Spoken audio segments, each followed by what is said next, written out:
If you look at some of the other numbers we've seen over the last few months, inflation is ticking down. Growth, the GDP, as you just mentioned, the numbers are strong today. And yet the employment numbers have been worrying. Yeah, so today's the day in which everyone wants to talk about GDP because it's the latest number to come out. Yeah.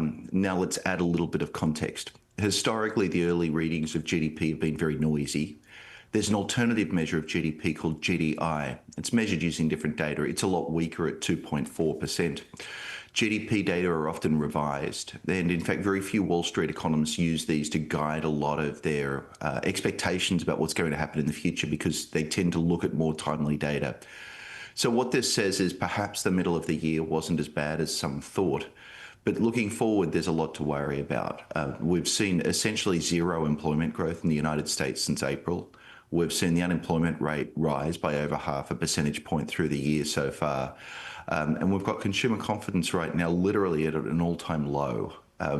So how much of that is how people feel, the vibe, rather than reality, that I think is very much the big question looking forward.